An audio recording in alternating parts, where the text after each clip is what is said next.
আসসালামু আলাইকুম। আপনারা সবাই কেমন আছেন? আশা করছি ভালো আছেন। আলহামদুলিল্লাহ, আপনার দোয়া এবং ভালোবাসায় আমিও ভালো আছি। আমি সুমন আছি আপনার সঙ্গে ভূতের বাড়ি ইউটিউব চ্যানেলের পক্ষ থেকে। আমি বরাবরের মতো আবারও চলে এলাম আপনাদের মাঝে নতুন আর একটি গল্প নিয়ে। আজকের গল্পটা খুবই ভয়ানক হতে চলেছে, তাই গল্পটাকে মিস করবেন না, সবাই আমাদের সঙ্গেই থাকুন। আজকে আমার বেশি কথা বাড়াবো না, একটি কথা বলেই ঘটনাটি শুরু করতে চাই। কথাটি হলো, আপনারা যারা আমাদের কাছে নিয়মিত গল্পগুলো পাঠিয়ে থাকেন তাদের কাছে আমি সত্যি খুবই কৃতজ্ঞ। কারণ আপনারা হয়তোবা যদি ঘটনাগুলো না পাঠাতেন তাহলে আমরা এত দূরে এগিয়ে যেতে পারতাম না। যাই হোক, আলহামদুলিল্লাহ, আপনারা আমাদেরকে খুব ভালো সাপোর্ট করেছেন। এখনো যারা আমাদের সঙ্গে আছেন বা আপনারা যারা আমাদের কাছে ঘটনা পাঠাচ্ছেন, আশা করবো ভবিষ্যতেও আপনারা আমাদের সঙ্গে থাকবেন, আমাদেরকে এইভাবে সাপোর্ট করে যাবেন। আপনাদের জন্য আমরা এত দূরে এগিয়ে যেতে পেরেছি। সত্যি আপনারা আমাদেরকে অনেক বেশি সাহায্য করতেছেন। যাই হোক, আমি আর কথা বাড়াই না, আমাকে ঠিক যেভাবে ঘটনাটি পাঠিয়েছি আমি ঠিক ওইভাবে আপনাদের মাঝে প্রকাশ করার চেষ্টা করবো ইনশাল্লাহ। যাই হোক, চলুন সরাসরি মূল ঘটনায় চলে যাই।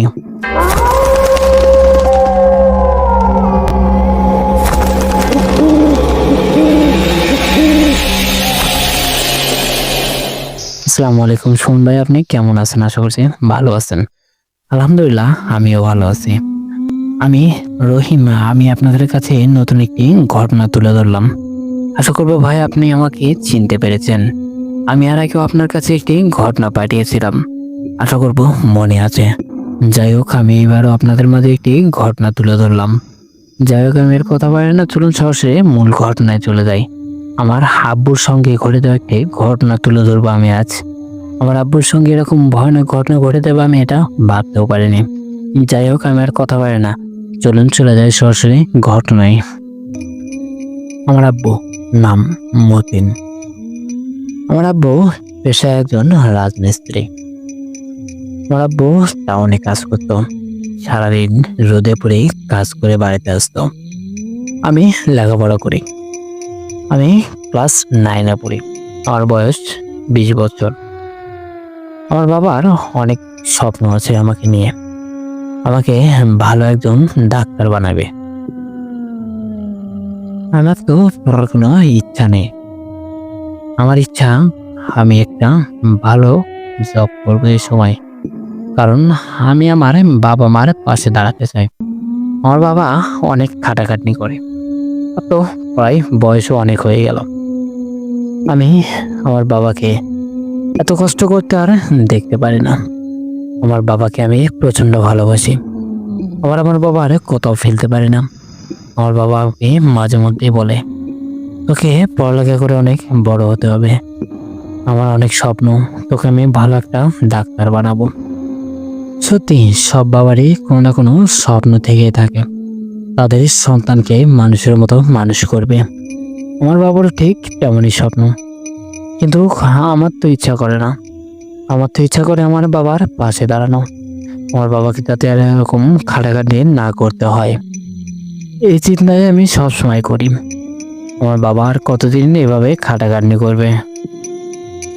যাই হোক, আমি আর কথা বলি না, চলুন সরাসরি ঘটনায় চলে যাই। সাল 2021, সেদিন ছিল শনিবার। আমার বাবা কাজ থেকে ফিরছিল। আমার বাবা আমাকে ঠিক যেভাবেই বলেছিল আমি সেইভাবে আপনার মাঝে তুলে ধরলাম ভাই। যাই হোক, চলুন ঘটনায় যাই আবারও। সেদিন ফিরতে ফিরতে প্রায় রাত 12টা বেজে যায়। আমার বাবা ঘরে এসে যেন চুপ করে বসে থাকে, কোনো কথা বলে না। আমি আমার বাবার কাছে গেলাম, যে তাকে জিজ্ঞেস করলাম, কি হয়েছে তোমার? আমার বাবা আমাকে কোনো কথা বলতে চায়নি। কিছুক্ষণ পরে হঠাৎ যেন জ্ঞান হারিয়ে ফেলল আমার বাবা। আমি আমার বাবার চোখে পানি দিলাম, আমার বাবার যেন জ্ঞান ফিরছে না। আমি আর আমার মা দুজনে তো চিন্তায় পড়ে গিয়েছি। এত রাত আমরা কোথায় যাব, কার কাছে যাব? আমার আশেপাশে আর কোনো বাড়িও নেই, আমাদের একটাই বাড়ি এখানে, সামনে কোনো দোকানও নেই যে আমার বাবাকে ডাক্তারের কাছে নিয়ে যাব। এর ভিতরে মনে পড়লো আমার বাবার মানিব্যাগের কথা, সেখানে তো একটি ডাক্তারের কার্ড থাকার কথা। আমি আমার বাবার পকেট থেকে মানিব্যাগটা বের করলাম, বের করে দেখলাম কার্ডটা। কার্ডটা নিয়ে ফোন দিলাম, ডাক্তার সাহেব ফোন উঠাচ্ছে না।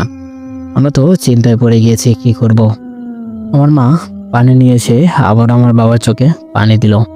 এবার আমার বাবার জ্ঞানটা ফিরল, মনে যেন স্বস্তি এলো। আমি আমার বাবাকে জিজ্ঞেস করলাম, কি হয়েছে তোমার? আমার বাবা আমাকে কিছু আর বললো না, আমাকে শুধু বললো আমি ঘুমাবো, তোমরা বাইরে যাও। তাই বলে আমার বাবা বিছানায় শুয়ে পড়লো। কিছুক্ষণ পরে এসে দেখি আমার বাবা ঘুমিয়ে পড়েছে। আমি আর কিছু ভাবলাম না, চলে গেলাম ঘুমানোর জন্য। আমার মাও ঘুমানোর জন্য চলে গেল তার রুমে।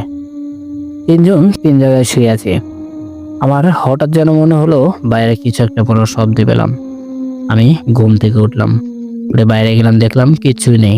আমি আবারও চলে এলাম রুমে। রুমে আসতেই আমার হঠাৎ করে চোখ পড়লো আমার বাবা যে ঘরে শুয়েছিল সে ঘরে দরজায়। দেখলাম দরজাটা খোলা। আমি এগিয়ে গেলাম দরজার দিকে। দরজার কাছে যেয়ে দেখি আমার আব্বু ঘরে নেই। আমি বাইরের দিকে গেলাম, দেখি বাইরে গিয়েছে নাকি।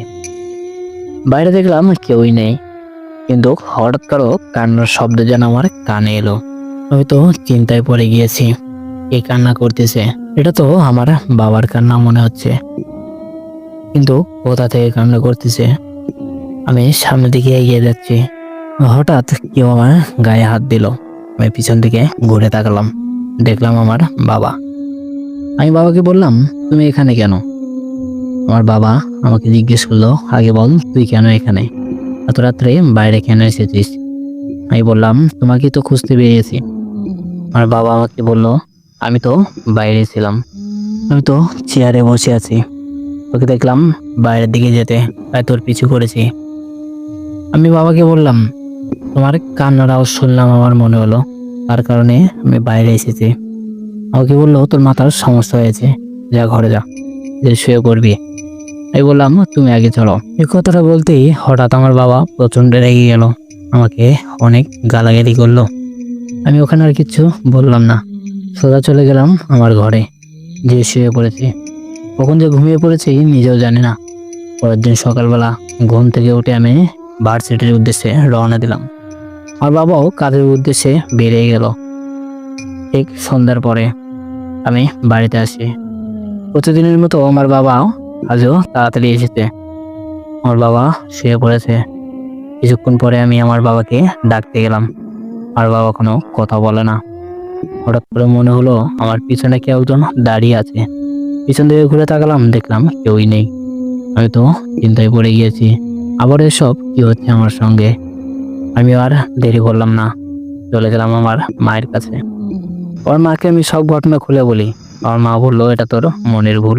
আমিও আর আমার মাকে কিছু বললাম না, চলে গেলাম আমার রুমে। যে বসে আছি, এর ভিতরেই মনে পড়লো আমার বন্ধুর কথা। আমার বন্ধুর তো পরিচিত একটা কবিরাজ থাকার কথা, কারণ আমার বন্ধুর ভাইয়ের জিনের এক সমস্যা হয়েছিল, সেগুলার সমাধান করেছে একটি কবিরাজ। তার তো ফোন নাম্বার থাকার কথা, তার সঙ্গে কথা বললে কেমন হয়। আমিও আর দেরি করলাম না, আমার বন্ধুর কাছে ফোন দিলাম।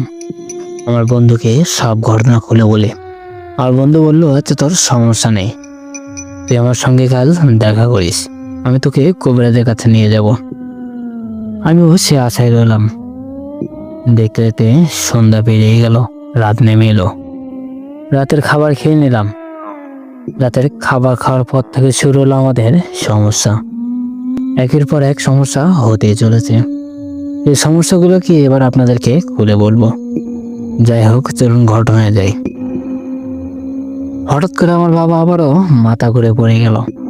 আমার বাবার চোখে মুখে পানিতে জ্ঞান ফেরালাম। জ্ঞান ফেরাতেই দেখলাম অন্য কেউ আমার বাবার শরীরে। সে প্রথমে সালাম দিল, দিয়ে হাসতে লাগলো। আমি বললাম, কি হয়েছে তোমার বাবা? আমাকে বলল, কে তোর বাবা? আমি তোর বাবা না, আমি জিন। তোর বাবার শরীরে ভর করেছি।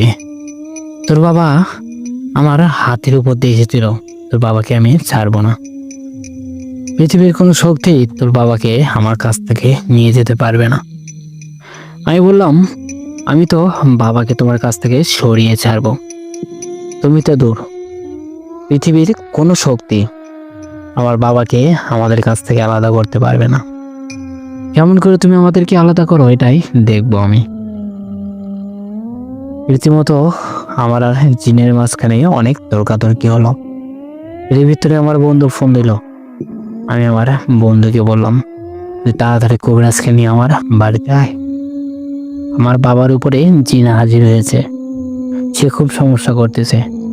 আমার বন্ধু আর দেরি করলো না, খুবই দ্রুত কবিরাজকে নিয়ে আমার বাড়িতে চলে এলো। এদিকে জিনের আর আমার মাঝখানে কথা কাটাকাটি চলতেছে। এক পর্যায়ে কবিরাজ ঢুকে পড়লো আমাদের ঘরে।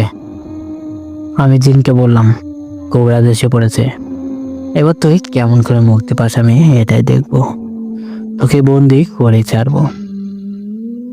জিনটি যেন এসে উঠেছে। জিনের হাসি দেখে আমার কলিজাটা ধুক ধুক করতে লাগলো। জিন বলল, তুই তো নিজেকে সামলাতে পারতেছিস না, আমাকে আর কিভাবে সামলাবি? তোর বাবা কিভাবে বাঁচাবি? আমি বললাম, আমি নিজেকে সামলাতে না পারলেও তোকে ঠিকই সামলাতে পারবো, তোকে আমি বন্দি করে ছাড়বো। কবিরাজ মন্ত্র পড়তে লাগলো। মন্ত্র পড়তেছে আর জিনটি হাসতেছে।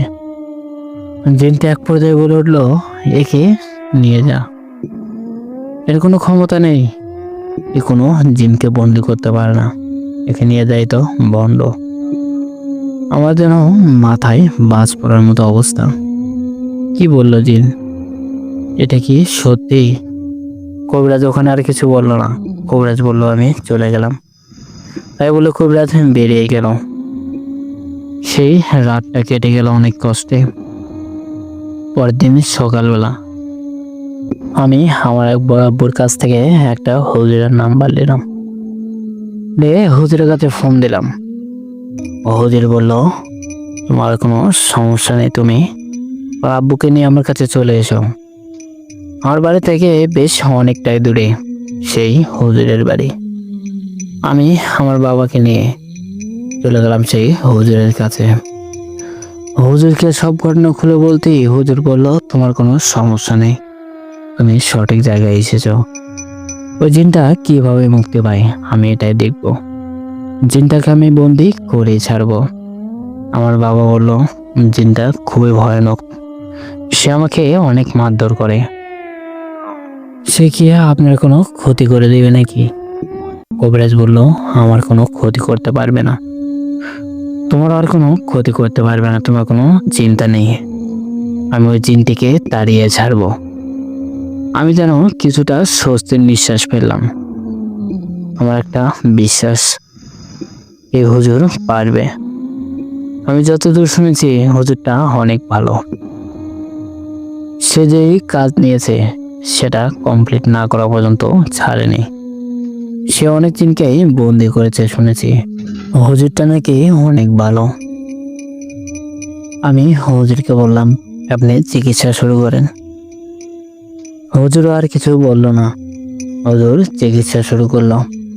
হুজুর দোয়া কালাম পড়তেছে, পড়তে পড়তে হঠাৎ করে আমার বাবা ওখানে জ্ঞান হারিয়ে পড়ে গেল। আমি দৌড়ে হুজুরের কাছে গেলাম, যে হুজুরকে বললাম বাবা তো জ্ঞান হারিয়ে পড়ে গেল। হুজুর আমাকে বলল, কোনো সমস্যা নেই, তুমি বসে থাকো, আমি শুধু দেখে যাও আমি কি করি।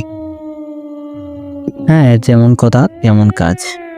হুজুর কি জানি বিড় করে ছোড়া পড়তেছে, আমি কিছু শুনতে পারতেছি না। হঠাৎ করে আমার বাবা উঠে বসলো, বসে হাসতে লাগলো। আমি তো চিন্তায় পড়ে গিয়েছি, আবারও কি সেই জিন হাজির হলো নাকি? জিনটি বলল, হ্যাঁ তুই ঠিকই ধরেছিস, আমি আবারও এসেছি। জিনটি আমার মনের কথা শুনে নিয়েছে। আমি জিনকে বললাম, এবার তোকে মুক্তি দিবে কে? জিনটি বলল, আমাকে আমি নিজেই মুক্ত করব, তোর এই কবিরাজ কিছুই করতে পারবে না। আমি হুজুরকে বললাম, দেখেছেন হুজুর এ কি বলে? হুজুর বলল, তুমি চুপ থাকো, আমি দেখতেছি।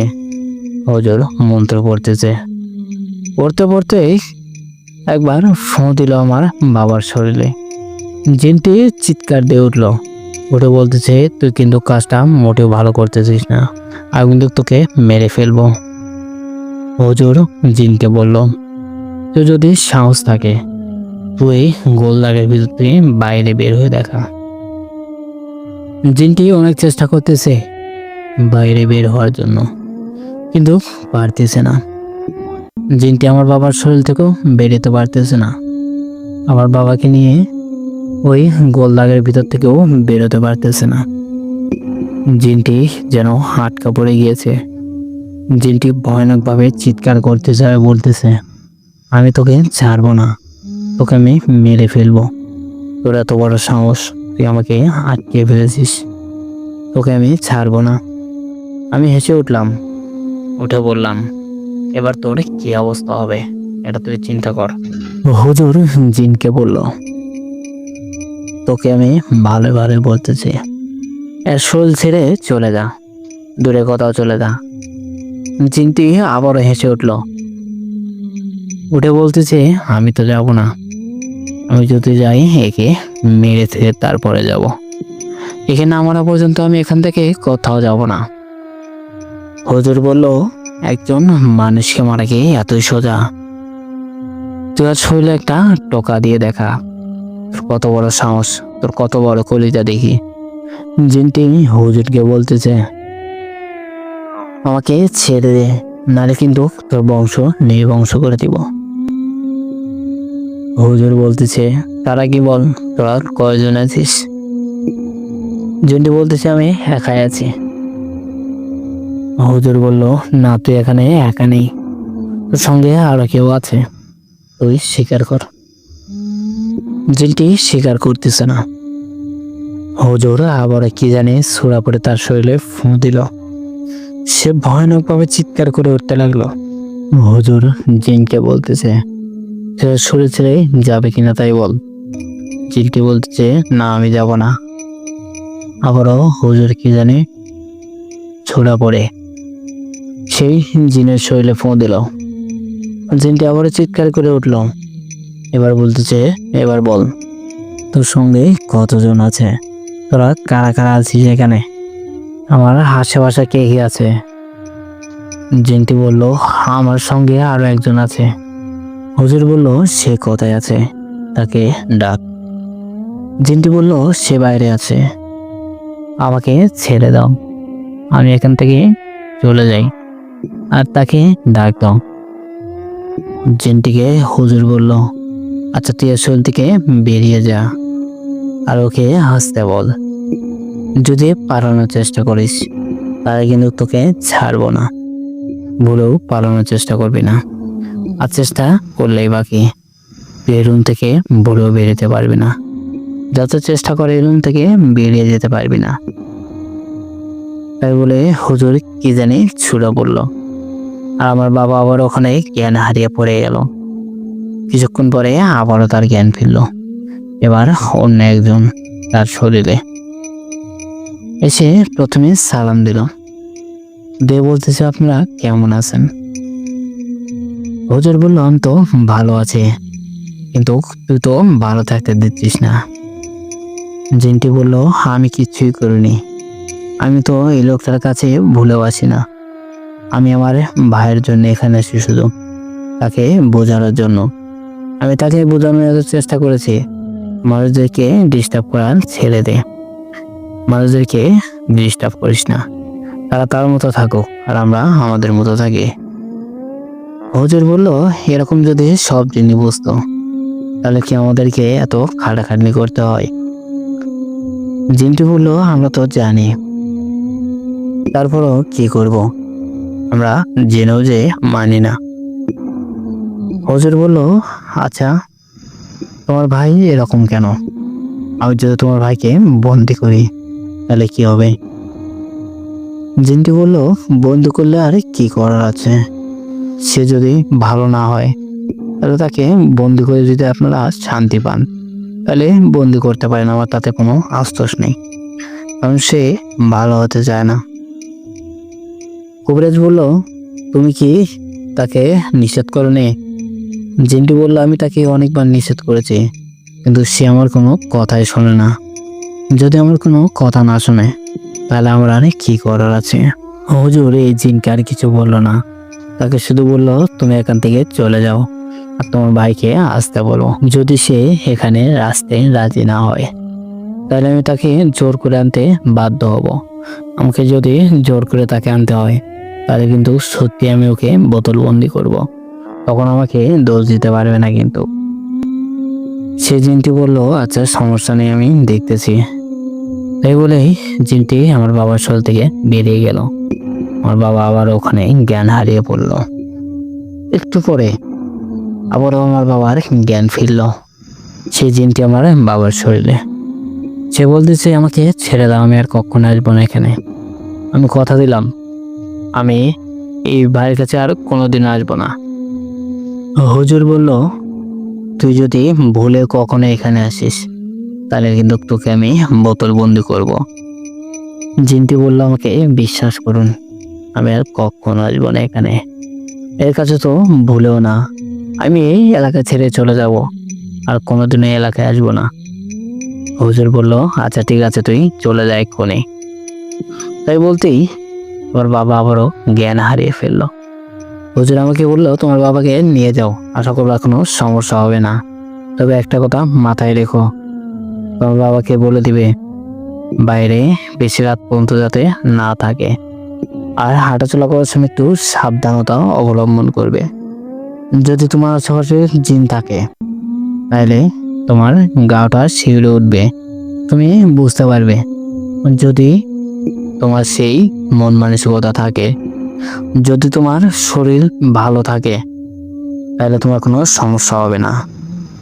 কিন্তু তোমার বাবাকে একটি কথা বলে দিবে আবারও, সে যেন বেশি রাত পর্যন্ত বাইরে না থাকে। কথাটা যেন মাথায় রাখে তোমার বাবা।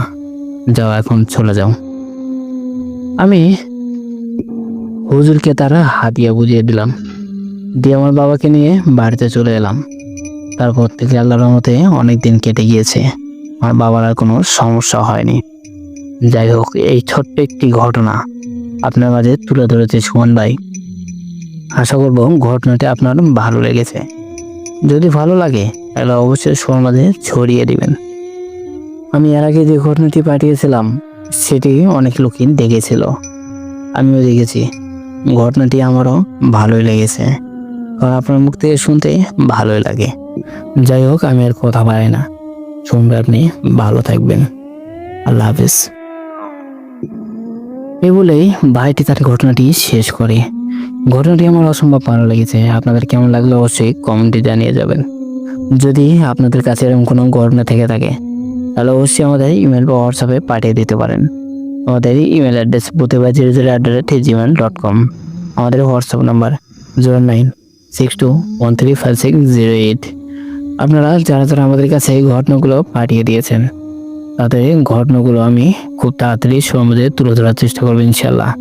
যাই হোক, অনেক ভাই আমাদের কাছে ঘটনা পাঠিয়েছে, আবার অনেক বোনই পাঠিয়েছে। আর পরবর্তী যে ঘটনাটি আমি তুলে ধরবো আপনাদের মাঝে, এই ঘটনাটি একটি ভাই আমার কাছে সৌদি আরব থেকে পাঠিয়েছিল। এই ঘটনাটি আমি এর পরবর্তী দিনে আমি আপনাদের মাঝে তুলে ধরার চেষ্টা করবো ইনশাল্লাহ। ঘটনাটি আমার অসম্ভব ভালো লেগেছে, আপনাদের আশা করবো ভালো লাগবে। তাই এর পরবর্তী দিন আপনারা রেডি থাকবেন। সপ্তাহের দ্বিতীয় দিন রবিবার আপনাদের মাঝে গ্রাম বাংলার ভূতের গল্প 27 নম্বর এপিসোড তুলে ধরবো।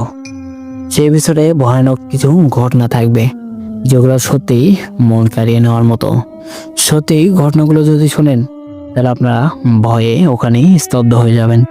যাই হোক, সপ্তাহের দ্বিতীয় দিন রবিবার ভয়ানক রাতে ভয়ানক ঘটনা আপনাদের মাঝে তুলে ধরবো। সেই ঘটনাগুলো শোনার জন্য আপনারা প্রস্তুত থাকবেন। যাই হোক, সপ্তাহের দ্বিতীয় দিন আপনারা রেডি থাকবেন। আমি আর কথা বাড়াতে না, চলুন সরাসরি পরবর্তী ঘটনায় চলে যাই। সুমন ভাই, আপনি কেমন আছেন? আশা করছি ভালো আছেন। আমিও ভালো আছি। আমি জয়দীপ বলছি ইন্ডিয়া থেকে। আজকে আমার ভাইয়ের সঙ্গে ঘটে যাওয়া একটি ঘটনা তুলে ধরলাম আপনাদের মাঝে। আশা করবো ঘটনা আপনার ভালো লাগবে। আমার নিজের এক্সপিরিয়েন্স থেকে আমি এই ঘটনাটি আপনাদের মাঝে তুলে ধরেছি। এটা বেশ কিছু বছর আগের ঘটনা, বলতে পারেন 3 থেকে 4 বছর আগে। আমার বড় ভাই পেশায় একজন রাজমিস্ত্রি, আমি সব ছোট। আমরা দুই ভাই এক বোন। আমার বোনটা সবার বড়, তার ছোট আমার ভাই, সব ছোট আমি, আমার মা আর আমার বাবা। আমি ছোট থাকা অবস্থায় মারা গিয়েছে। প্রথমে মারা যায় আমার মা, আমাকে জন্ম দিতে গিয়ে মারা গিয়েছে। তার 2 বছর পর আমার বাবাও মারা গিয়েছে। সংসারের সমস্ত ভার এসে পড়ে আমার বোনের কাঁধে। আমার বোন ছোটখাটো একটা জব করত। আমার বোনের বয়স যখন 27 বছর, তখন আমার বোনের বিয়ে হয়। এখন সংসারটা কিভাবে চলবে? আমার ভাই বয়স 21 বছর, আমার বয়স তখন 16 থেকে 17 বছর। আমার বোনের বিয়ে হয়ে যাওয়ার পর সংসারে সমস্ত ভার আমার ভাই কাঁধে তুলে নেয়। আমার ভাইও একটি গ্যারেজে কাজ করতো প্রথম। চলতে চলতে বেশ 2 থেকে 3 বছর চলে গেল। তারপরে একটু সমস্যার কারণে গ্যারেজটি বন্ধ হয়ে যায়। আমার ভাই আরে কি করবে, সংসার চালানো হিমশিম হয়ে যাচ্ছে। শেষ পর্যন্ত আমার ভাই সিদ্ধান্ত নিল রাজমিস্ত্রি কাজ করবে। আমার ভাই রাত জগালা হিসেবে কাজ করতে লাগলো। দেখতে দেখতে বেশ কিছু বছর কেটে গেল। আমার ভাই মিস্ত্রি হলো। আমার ভাইয়ের বেতন তখন 600 বা 650 এরকম হবে হয়তো বা। আমাকে পড়ালেখা করাচ্ছে। আমি অত বুঝি আমার ভাইয়ের মাথার উপরে কতখানি প্রেশার পড়তেছে। একটা সংসার চালান যা তা কথা না। আমার ভাইও বড় হয়ে গিয়েছে, তাকে এখন বিয়ে করাতে হবে। আমার ভাইয়ের বয়স দেখতে দেখতে 27-28 বছর হয়ে গেল। আমি আমার বড় ভাইকে প্রায় বলি, ভাইয়া তুমি বিয়ে করো না কেন? এভাবে আর কতদিন? এভাবে হোটেল থেকে খেয়ে তুমি কাজ থেকে এসে রান্না করো, দুপুরে হোটেলে খাও, আমিও দুপুরে হোটেলে খাই, সব আর ভালো লাগতেছে না, তুমি একটা বিয়ে করো না কেন? আমার ভাই আমাকে বললো, আরে পাগল, বিয়ে তো করবো, সময় হওয়া লাগবে না? আমাকে একটু প্রস্তুতি নিতে দে। আমি আর কিছু বললাম না। 2 থেকে 3 দিন কেটে গেল। হঠাৎ করে একদিন রাত্রেবেলা আমার ভাই অদ্ভুতভাবে চিৎকার দিয়ে ওঠে বিছানা থেকে। আমি আমার ভাইকে জিজ্ঞেস করলাম, কি হয়েছে, চিৎকার দিয়ে উঠলে কেন? আমার ভাই আমাকে বললো, জানি না, একটা খারাপ স্বপ্ন দেখেছে হয়তো, তার কারণে। আমি বললাম, আচ্ছা ঠিক আছে, শুয়ে পড়ো। আমার ভাই শুয়ে পড়লো, আমিও শুয়ে পড়লাম। আমি ঘুমিয়ে পড়েছি। মাঝরাতে আবারও আমার ভাই চিৎকার দিয়ে উঠলো। আমার ভাইকে বললাম, কি হয়েছে তোমার আবার? আমার ভাই বলল, জানি না, ওই স্বপ্ন আবার দেখতেছি। আমি বললাম, আচ্ছা স্বপ্নটা স্বপ্নই হয়, তুমি আর কিছু বলো না, শুয়ে পড়ো। আমার ভাইও আর দেরি করলো না, শুয়ে পড়লো। ঠিক ফজরে যখন আজান দেয় তখন আবার আমার ভাই চিৎকার দিয়ে ওঠে। আমার বিষয়টা এবার যেন একটু অন্যরকম মনে হচ্ছে। 1বার 2বার না, 3বার চিৎকার দিয়ে উঠলো। আমার ভাইকে আবার জিজ্ঞেস করলাম, কি হয়েছে তোমার? আমার ভাই বললো, জানি না, আমি আবার সেই স্বপ্ন দেখেছি, আমি বুঝতে পারতেছি না আমার সঙ্গে সব কি হচ্ছে। আমি এবার আমার ভাইকে জিজ্ঞেস করলাম, কি স্বপ্নে দেখেছো তুমি যে বারবার চিৎকার দিয়ে উঠতেছ? আমার ভাই বলল, জানি না আমি কোথায় যাচ্ছি, কিন্তু কোনো না কোনো জায়গায় অবশ্যই যাচ্ছি। চতুর্দিকে অনেক অন্ধকার। সামনের দিকে যেতেই হঠাৎ করে কেউ একজন আমার সামনে এসে পড়লো। তার মুখটা কি বিচ্ছিরি দেখতে, তো ভয়ানক। আমি তাকে দেখে চিৎকার দিয়ে উঠি। যখন চিৎকার দিয়ে উঠি তখন দেখি আমার সামনে তুই। আমি বুঝতে পারতেছি না, আমি আসলে কিছুই বুঝতে পারতেছি না আমার সঙ্গে এসব কি ঘটে যাচ্ছে। আমি আমার ভাইকে আর কিছু জিজ্ঞেস করলাম না। আমি বললাম, আচ্ছা সকাল হয়ে গিয়েছে, আর শুয়ে লাভ নেই, ফজর আজান দিয়ে দিয়েছে। আমি উঠে হাত মুখ ধুলাম, দিয়ে আমার ভাইকে বললাম, আমি একটু পড়তে বলবো। আমার ভাই বললো, আচ্ছা ঠিক আছে, তুই পড়তে বস। আমারও আর শুয়ে কাম নেই। আমি যাই রান্নাঘরে যাই, একটু রান্না করি, আবার কাজে যেতে হবে। তাই বলে আমার ভাই ওখান থেকে চলে গেল। সে রান্নাঘরে ঢুকলো, আমি হাত মুখ ধুয়ে পড়তে বসলাম। আমার ভাই রান্নাঘর থেকে বেরিয়ে গোসল করে ভাত খেয়ে কাজের উদ্দেশ্যে রওনা দিল। আমিও চলে গেলাম পড়তে। আমি সন্ধ্যার সময় বাড়িতে ফিরি, কারণ আমার পড়া শেষে প্রাইভেট থাকে। প্রাইভেট পড়ে বন্ধুদের সঙ্গে আড্ডা দিয়ে একবারই আমি বাড়িতে আসি। আমার ভাই মাগরিব পরপরই বাড়িতে আসতো। আজ প্রায় এসে আজান দিয়ে দিল। এখন আমার ভাই বাড়িতে আসেনি। আমার প্রচন্ড টেনশন হচ্ছে। কারণ আমার ভাই যদি আসতে লেট হতো তাহলে আমাকে অবশ্যই ফোন দিয়ে বলতো। আমি ফোন দিচ্ছি বারবার, আমার ভাইয়ের মোবাইলে কল ঢুকতেছে না। জানি না কি হলো, আমার তো প্রচন্ড টেনশন হচ্ছে। আমি আর দেরি করলাম না, ঘরে বসে চলে গেলাম সে সাইডে যেখানে আমার ভাই কাজ করে। যে দেখলাম সবাই ওখান থেকে চলে এসেছে। ওই বিল্ডিং কেয়ারটেকারকে জিজ্ঞেস করলাম। সে বলল তোমার ভাই তো মাগরিবের আগে চলে গিয়েছে। কিন্তু গেল তো গেল কোথায়, বাড়িতে তো এখনো যায়নি। আমার যেন টেনশন আরো বেড়ে চলেছে। জানি না আমার ভাই কোথায় গেল, কি হচ্ছে আমাদের সঙ্গে। আমি ওখানে আর দেরি করলাম না, চলে এলাম বাড়ি বিলে। দেখি বাড়িতে গিয়েছে নাকি। বাড়িতে এসে দেখি বাড়িতেও নাই। আমার তো এবার প্রচন্ড ভয় হচ্ছে। আমি পুরো গ্রাম তন্ন তন্ন করে খুঁজেছি, কিন্তু কোথাও পাইনি। ঠিক যখন রাত 1টা বাজে, সে সময় দেখি আমার ভাই ঘুম ঘুম চোখে কোথা থেকে জানি ফিরতেছে। আমি আমার ভাইকে জিজ্ঞেস করলাম, তুমি এত রাত পর্যন্ত কোথায় ছিলে? তোমার শরীরের অবস্থা কেন, কি হয়েছে তোমার? আমার ভাই আমার প্রশ্নে কোনো উত্তর দিল না। সোজা ঘরের ভিতরে চলে গেল। ঘরের ভিতরে যে বিছানায় শুয়ে বলল, হাতে তার ভাতের বাটি মাঝিতে পড়ে গেল। আমি আর কিছু বললাম না। আর ভাইকে ঠিকঠাক মতো শুইয়ে দিয়ে আমি ঘরে চলে গেলাম। আমার তো মাথার থেকে টেনশন যাচ্ছে না। আমার ভাইয়ের আজ হঠাৎ কি হলো, এরকম কেন করতেছে? আমার ভাই তো কখনো এত রাত পর্যন্ত বাইরে থাকে না। দ্বিতীয় কথা হলো, আমার ভাই এরকম ভাবে কোনোদিন বাড়িতে আসেনি, আজ এরকম কেন? তার চোখে এতটা ঘুম, অথচ এত রাত পর্যন্ত বাইরে ছিল। আমি আর কিছু বললাম না। দেখতে দেখতে সারা রাত আমার জেগে জেগেই কাটিয়ে গেল। পরের দিন সকালবেলা আমার ভাই ঘুম থেকে উঠলো, উঠে রান্নাঘরে চলে গেল। আমাকে বলল, কি রে তুই বাইরে কেন, ঘুমাসনি? আমি বললাম, তুমি আমাকে ঘুমাতে দিয়েছো? আমার ভাই বলল, কেন, কি করেছি আমি তোর সঙ্গে? তোকে তো আমি কিছু করিনি। আমি বললাম, তুমি কিছু করনি তাই না? সারা রাত কোথায় ছিলে? আমাকে বললো, জানি না, আমি তো বাড়ি থেকে উঠলাম, আমি তো ঘরে শুয়েছিলাম। আমি আমার ভাইকে বললাম, তাহলে বললে কেন জানি না? আমার ভাই বলল, তুই জিজ্ঞেস করলে তাই বললাম। আমি আমার ভাইকে বললাম, তোমার সঙ্গে কাল কি হয়েছিল? কাল তুমি এরকম হয়ে কেন বাড়িতে এসেছো? আর এত রাত পর্যন্ত কোথায় ছিলে? সত্যি কথা বলবে, একটু মিথ্যা কথা বলবে না। আমার ভাই আমার দিকে যেন অবাক দৃষ্টিতে তাকিয়ে আছে। আমি আমার ভাইকে বললাম, ভাইয়া তুমি আমার মাথায় হাত রেখে সত্যি কথা বলো, কাল রাত তুমি কোথায় ছিলে, নাকি আমি অন্য কিছু ভেবে নেব? আমার ভাই আমার গালে একটা থাপ্পড় বসিয়ে দিয়ে বলতেছে, তোকে আমি ছোট থেকে কোলে পিঠে করে মানুষ করেছি, তোর থেকে আমি কোনোদিন কিছু লুকিয়েছি? তুই আমাকে সন্দেহ করতেছিস? তোকে পালার এই প্রতিদান দিলে আমার, আমি এটা ভাবতেও পারতেছি না তুই আমাকে সন্দেহ করবি। আমি কান্না ভাঙা কণ্ঠে আমার ভাইকে বললাম, ভাইয়া তুমি সত্যি কথা বলো, কাল রাতে তুমি কোথায় ছিলে, নাকি তোমার কোনো সমস্যা হয়েছিল? এটা আমাকে খুলে বলো, না বললে বুঝবো কেমন করে?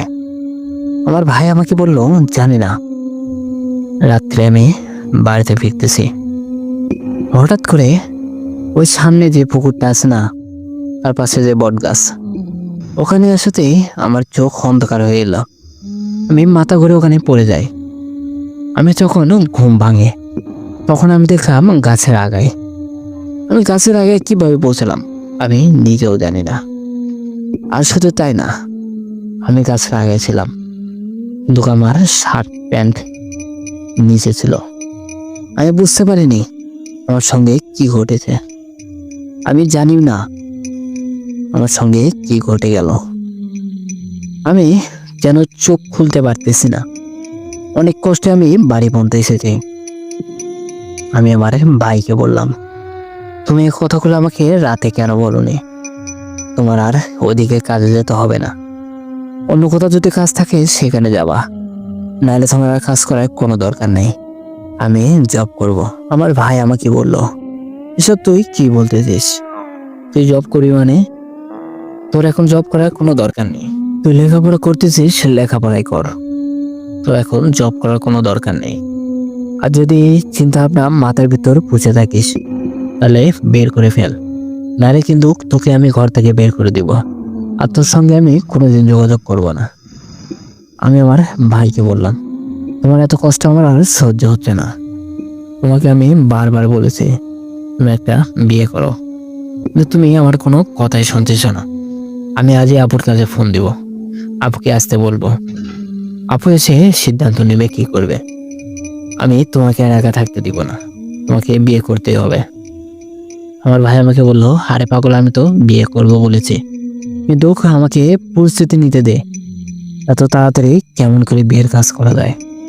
বিয়েতে অনেক খরচা, আমার হাতে এখন মোটেও টাকা পয়সা নেই।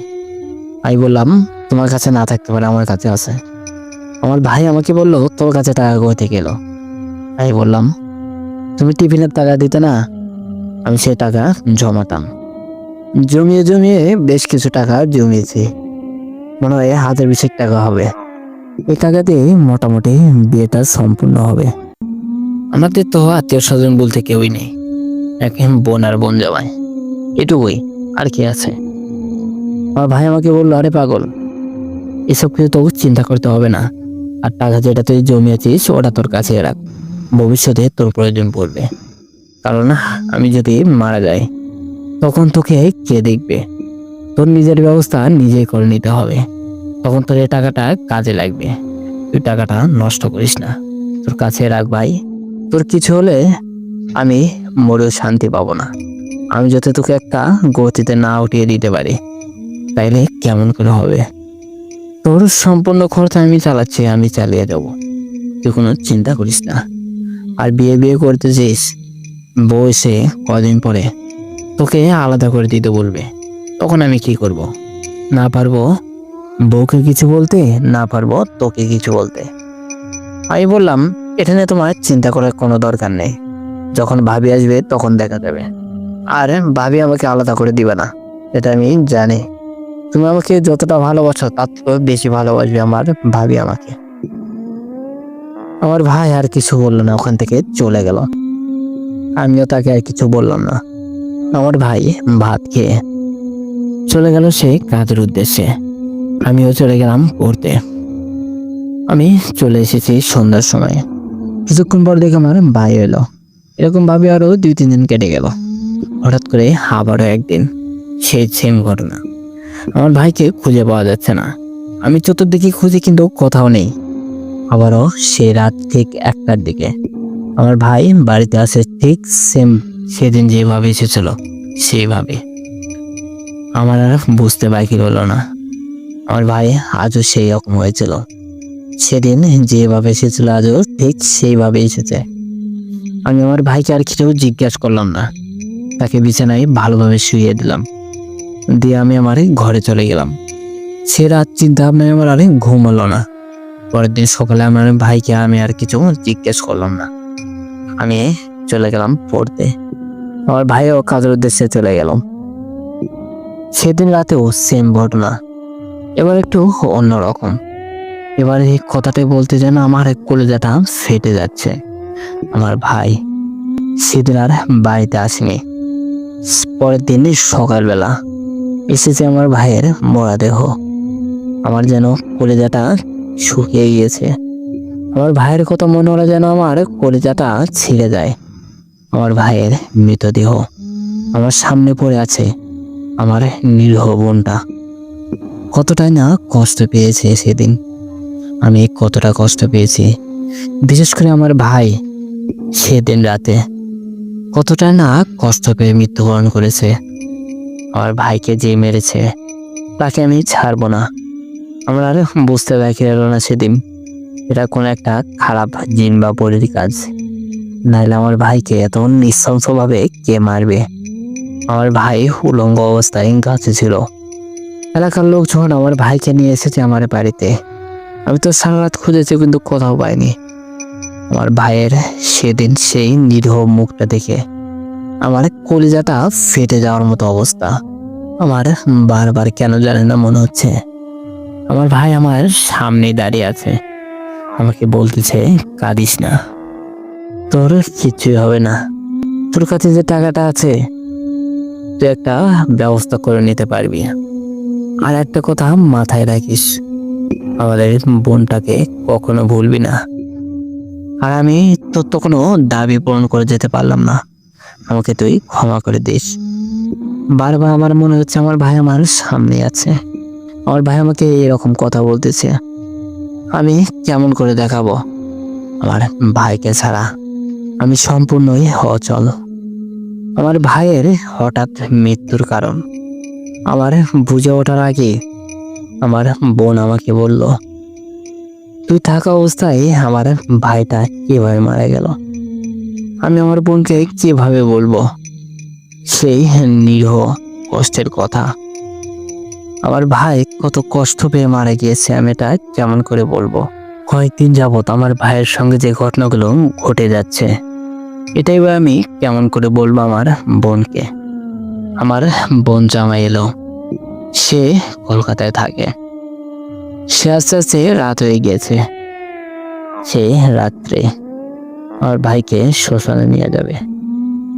আমার কলিজাটা ফেটে যাচ্ছে, বিশ্বাস করবেন না সুমন ভাই, এই ঘটনাটি লিখতে আমার যে কতবার চোখে পানি বেরিয়ে গিয়েছে, এটা যদি আপনি কাছে থাকতেন তাহলে বুঝতে পারতেন।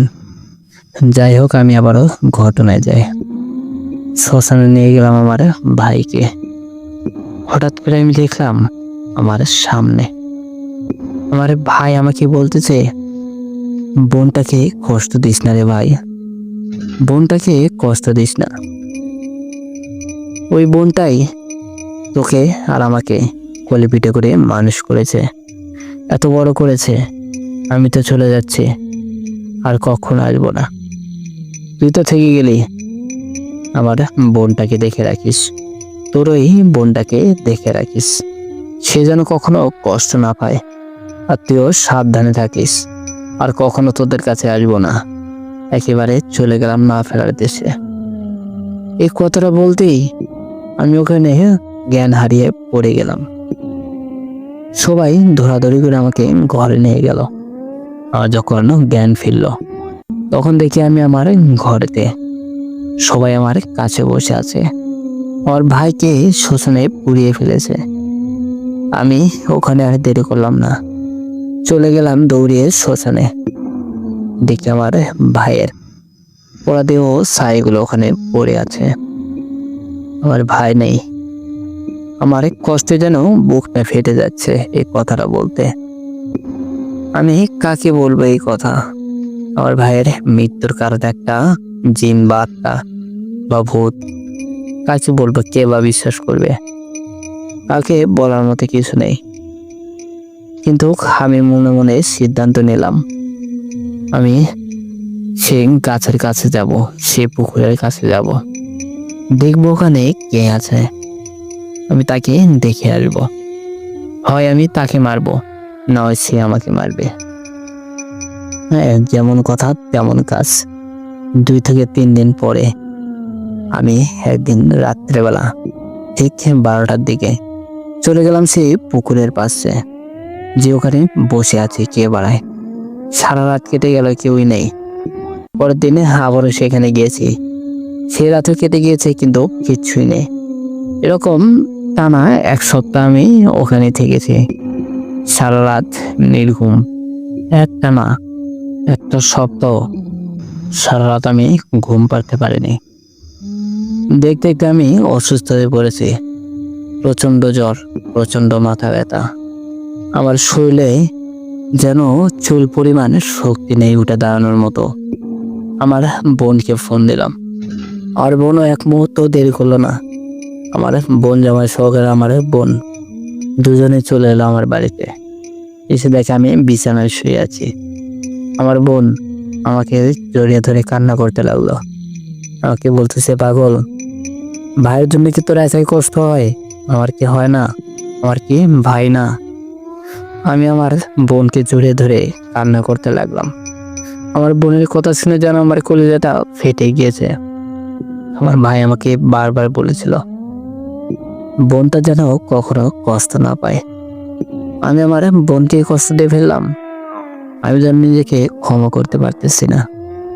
আমার ভাইয়ের দেওয়া কথা আমি রাখতে পারিনি। আমি প্রথম দিনে আমার বোনকে কষ্ট দিলাম। আমি আমার বোনকে জড়িয়ে ধরে কান্না করতে লাগলাম আর কান্না করতেছি আর বলতেছি তুই আমাকে মাফ করে দিস। আমি ছোট হলেও আমার জ্ঞান বুদ্ধি খুবই কম। আমি দিনে দিনে বড় হচ্ছে কিন্তু আমি বুঝতে পারতেছি না আমার ভাইয়ের মৃত্যুর কারণ। আমি একটা সত্য কথা বলবো তোদেরকে আজ, তোরা কেউ মন খারাপ করবি না তো, আর আমার উপরে রাগ করবি না তো। আর বোন যেমন আমাকে বললো কি বলো তুমি এসব, কি সত্যি কথা বলবে সেটা বলো। আমি আমার বোন আর বোন জামাইকে সব ঘটনা খুলে বললাম, কিছুই আর লুকালাম না। আর বোন আর বোন জামাই বললো বুঝতে পেরেছি, এই বিষয়ে আমাদেরকে সাহায্য করতে পারবে একটা তান্ত্রিক আমার পরিচিত আছে। তাই বললাম আর বোন জামাই। আমি বললাম আচ্ছা ঠিক আছে, কালকে আমি যাবো তাদের কাছে। চলে গেলাম তান্ত্রিকের কাছে। তান্ত্রিক বলল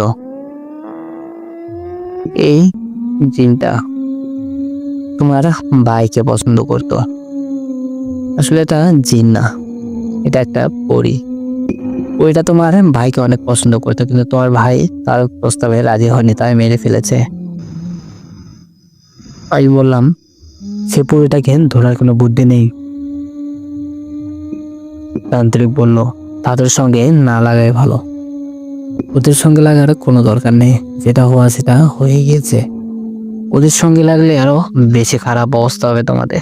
তোমরা এখন যেমন আছো তেমনই থাকো, এখন ভালো আছো, কিন্তু ওদের সঙ্গে লাগতে গেলে তোমাদের বংশে নির্বংশ করে দিবে, কাউকে বাঁচতে দিবে না, আর পুরো গ্রামটা সে তছনছ করে দিবে। তাই আমার মনে হয় এসব বিষয় নিয়ে আর মাথা ঘামানো ঠিক হবে না। আমি আর কি করবো, আমি তো ছোট, তেমন কিছু করতে পারতেছি না, কিন্তু আমার মনে প্রচন্ড রাগ, আমি তাকে মারবই। তান্ত্রিকের কথা শুনে আমার বোন আর বোন জামাই প্রচন্ড ভয় পেল। শুধু আমাদের বিষয় না, পুরো গ্রামটা জড়িয়ে আছে এখানে। আমাকে আর বাড়িতে রাখবে না, আমাকে কলকাতায় নিয়ে যাবে আমার বোন জামাই। আমার বোন জামাই আমার একটা চাকরি খুঁজলো কলকাতায়, তারপরে আমাকে কলকাতায় নিয়ে এলো। এখন পর্যন্ত আমি কলকাতায় আছি, কিন্তু আজকে যে ঘটনাটা পাঠিয়েছে এই ঘটনাটা আমি আমার বাড়িতে থেকে লিখেছি, তাই আমি আমার বাড়ির ঠিকানাটাই দিয়েছি। যাই হোক, ছোট্ট একটি ঘটনা আমি তুলে ধরেছি আপনাদের মাঝে, আশা করব ভালো লাগবে। যদি আমার কথাই বা উচ্চারণে কোনো ভুল হয়ে থাকে তাহলে দয়া করে সবাই ক্ষমার দৃষ্টিতে দেখবেন। আমার সঙ্গে বা আমার ভাইয়ের সঙ্গে ঘটে যায় এই ঘটনাটি সমাজে তুলে ধরলাম। যদি সুমন ভাই ঘটনাটি আপনার ভালো লাগে তাহলে অবশ্যই সমাজে তুলে ধরবেন। এ বলে আমি আমার ঘটনাটি শেষ করলাম। আপনি ভালো থাকবেন সুমন ভাই। আমি জয়দীপ রায় আজ বিদায় নিচ্ছি আপনাদের মাঝ থেকে। আপনারা সবাই ভালো থাকবেন। এই বলে জয়দীপ ভাই তার ঘটনাটি শেষ করে। ঘটনাটি আমার অসম্ভব ভালো লেগেছে। ঘটনাটিতে অনেক কষ্ট লুকিয়ে আছে, অনেক না বলা কষ্ট, যেগুলা প্রকাশ করার মতো না। হয়তোবা সেই ক্ষেত্রেই জয়দীপ ভাই তার ঘটনাটি আমার মাঝে তুলে ধরেছে। আমি তাই আর দেরি করিনি, খুবই দ্রুতই ঘটনাটি সবার মাঝে ছড়িয়ে দিয়েছি। ভাই আপনার প্রতি আমি সত্যি খুবই কৃতজ্ঞ। এত সুন্দর আর এত ভয়ানক ঘটনাটি আপনাদের মাঝে তুলে ধরার জন্য। আপনাদের সঙ্গে যে এরকম ভয়ানক ঘটনা ঘটে গিয়েছে এটা আসলে না বললে বুঝতেই পারতাম না। আর আপনজনকে হারানোর কষ্ট যে হারিয়ে থাকে সে বোঝে। আপনজন যে কতটা কষ্ট দিয়ে থাকে যখন সে চলে যায়, সে আর জানে না আমি কিভাবে তাদেরকে কষ্ট দিয়ে চলে যাচ্ছি। কিন্তু যে থাকে সে জানে আপনজন হারানোর কষ্ট, যেমন আপনার হারিয়েছে আপনি বোঝেন, আমি বুঝতে পারতেছি না। আবার আমার হারিয়েছে আমি বুঝি, অন্য কেউ বুঝতে পারতেছে না। যাই হোক, আমি আর কথা পারে না। এই ঘটনাটি আমার অসম্ভব ভালো লেগেছে। আশা করবো আপনাদেরও ভালো লাগবে।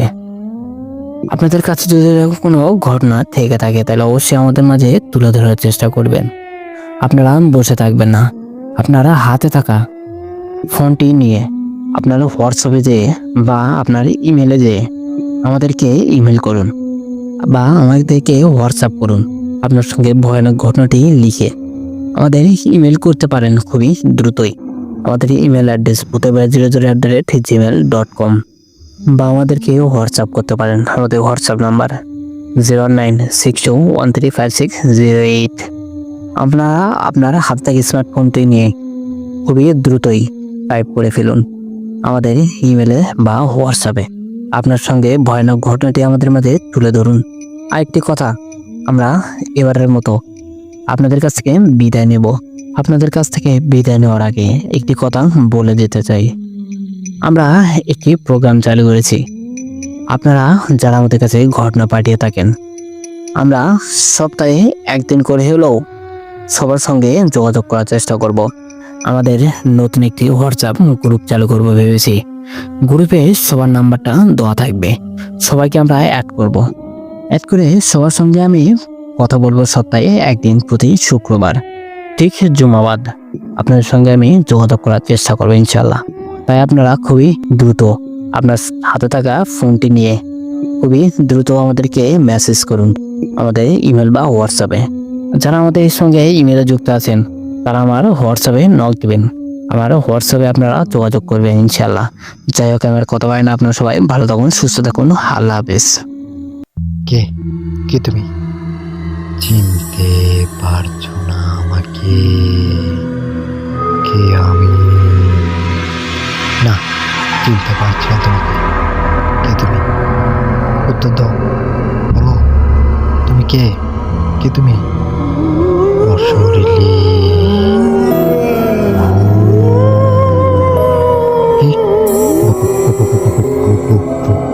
ভূত তুমি? ভূত?